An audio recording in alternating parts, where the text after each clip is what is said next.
ada sedekah mentok, ada orang sudah mentok baru sedekah gitu ya. Ya, jadi saya berikan rumusan Qur'annya. Sebetulnya itu standar. Yang paling standar di dalam ujian Allah kepada manusia supaya ada nilai rasa dalam diri kita bahwa kita itu punya Allah. Itu poin tertingginya.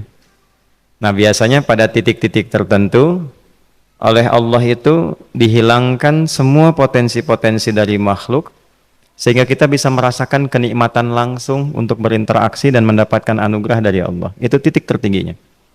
Sambil contoh begini.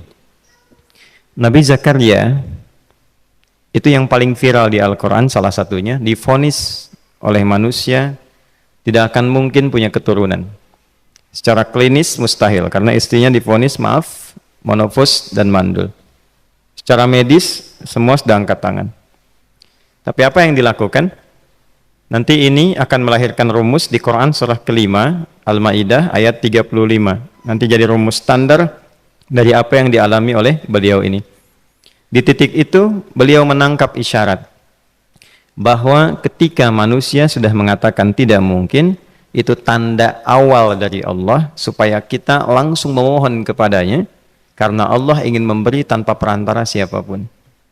Maka dilakukanlah kemudian solat. Solat itu dalam bahasa Arab, terjemahan kitanya artinya sesuatu yang tersambung, terkoneksi.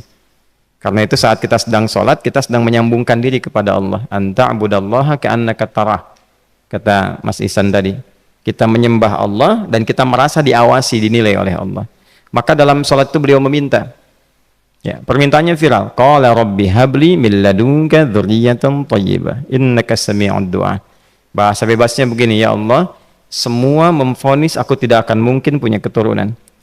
Sekarang aku memohon kepadamu saja yang tidak punya batas dalam pemberian. Nah, sebelum ke sedekah dengan harta, Allah mengajarkan dulu sedekahlah dengan tubuh kita. Karena tidak semua orang boleh jadi memiliki harta, tapi semua orang punya potensi untuk menggerakkan tenaganya untuk meminta. Oleh karena itu diletakkan sebelum harta itu solat. Kenapa rukun Islam yang kedua solat, selanjutnya zakat? Karena tidak semua orang bisa mengeluarkan harta. Kalau tidak ada satu pun mentok di harta, maka gunakan tubuh kita untuk menunaikan solat. Itu rumus Nabi Zakaria. Maka beliau tunaikan di mihrabnya Maryam, minta ke Allah. Rumus kedua, sebut nama Allah, Asmaul Husna, sesuai kebutuhan kita. Jadi nggak harus 99. Misal, ini mau menuntut ilmu, sekolah, sebut ya Allah ya Alim, pemilik ilmu. Ada persoalan rizki yang ingin kita dapatkan, ya Allah ya Razak. Ada proyek, ada kegiatan yang kira-kira tantangannya tidak mudah, ya Allah ya Al-Fattah. Ini beliau minta karena divonis tidak mungkin, maka meminta kepada Allah dengan nama pemberian tanpa batas, namanya Wahhab. Disingkatnya Hab. Rabbi habli, ya Allah yang tak punya batas dalam pemberian. Mereka memvonis aku punya batasan, maka mohon anugerahkan darimu saja. Jika padamu belum sempat juga terkabul, maka mohon tunjukkan kepadaku dengan cara apa lagi aku mesti meminta. Maka dalam situasi mentok itulah kemudian turun langsung jawaban. Fanadathul malaikatu wa huwa qa'imun yusalli fil mihrab annallaha yubashshiruka bi Yahya. Tolong garis bawah ini. Orang-orang yang langsung memiliki kesadaran saat di titik paling krusial, terendah, dan kita merasa tidak punya apa-apa, lalu ada kesadaran kita punya Allah dan meminta, itu seketika nggak ada sekat. Langsung dijawab. Seketika. Nah, karena itu biasanya di momen tertentu setiap kita itu pasti mengalami peristiwa itu, apapun bentuknya. Nah itu kalau sudah sampai ke situ itu kode. Jadi di Islam itu nggak ada pesimis, ya tidak ada pesimis, dan jangan pernah melarutkan diri pada sebuah vonis sudah ini nggak mungkin, nggak akan dikabulkan. Nah itu jebakan setan. Karena declare pertama iblis ketika melakukan kesalahan itu kalimatnya jelas. Ana khairum minhu khalaqtani min narin wa khalaqtahu ya min tin. Saya lebih hebat, lebih bagus. Allah nggak mungkin nggak mungkin ada ampunan lagi. Jadi diteruskan kesimpulan ini karena nggak mungkin katanya diampuni, ya sudah bermaksiat saja.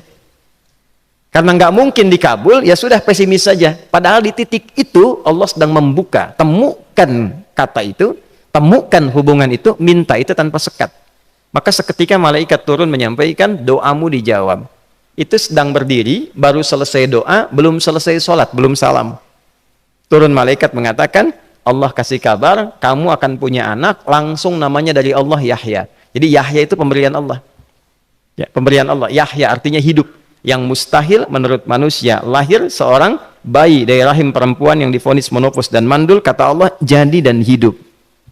Nah, rumus itu nanti terus dialami oleh para nabi, puncaknya di era Nabi Muhammad SAW, nanti melahirkan panduan di Quran surah 5 ayat 35. Ya ayyuhalladzina amanu ittaqullaha wabtaghu ilaihil wasilah. Perhatikan kalimatnya dengan detail ya. Hei semua orang yang masih merasa punya iman. Tuh iman kita disentuh. Jadi kalau mengalami persoalan di titik nadir, terendah, itu yang disoal oleh Allah imannya dulu. Kamu masih punya iman nggak?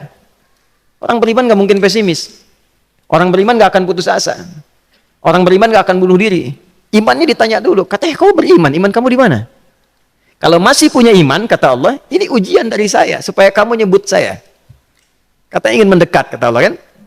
Ittaqullah. Nah ini rumusnya. Wabtaghu ilaihil wasilah. Kalau engkau pengen cepat dapat solusi, maka aku berikan perangkat untuk cepat mengabulkan doamu itu. Perangkat itulah disebut dengan takwa. Nah, takwa itu ada urutan 240 kali disebutkan dalam Al-Quran, dibagi pada 3 segmen. Segmen ibadah ritual, segmen ibadah sosial, satu lagi segmen rumah tangga.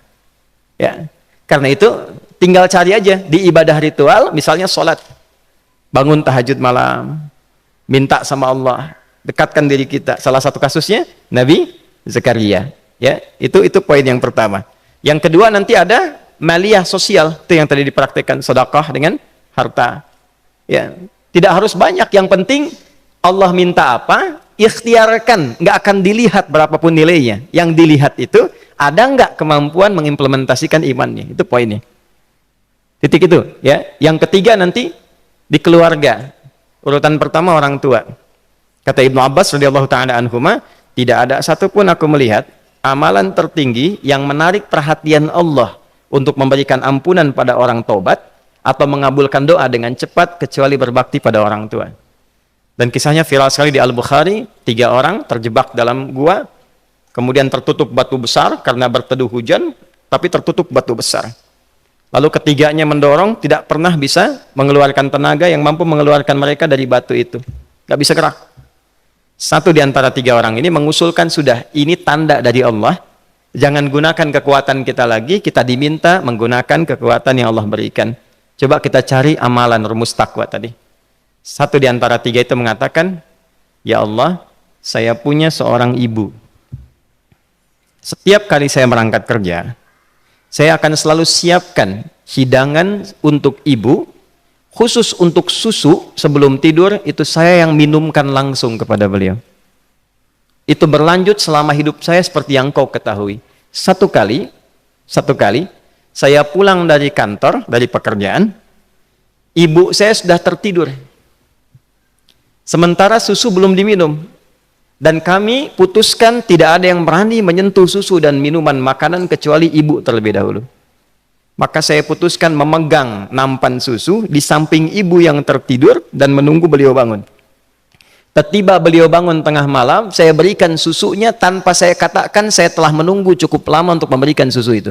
Ibunya nggak dibangunkan, dibiarkan istirahat dengan nyaman. Begitu bangun, diberikan susu tanpa komen sedikit pun.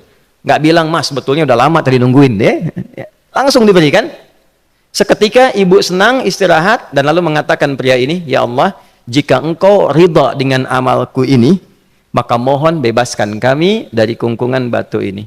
Lalu ketiganya berikhtiar mendorong, yang tadinya tidak punya kekuatan, seketika batu itu menggelinding dan membebaskan 3 orang itu.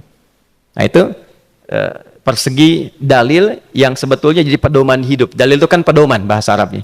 Pedoman berkehidupan. Kita di Islam itu lengkap. Jadi kalau kita mengalami kasus itu, dimanapun, ya, baik di kedudukan, di usaha, di pengetahuan, sudah mau ngapalin, mentok, gitu ya, itu ujian.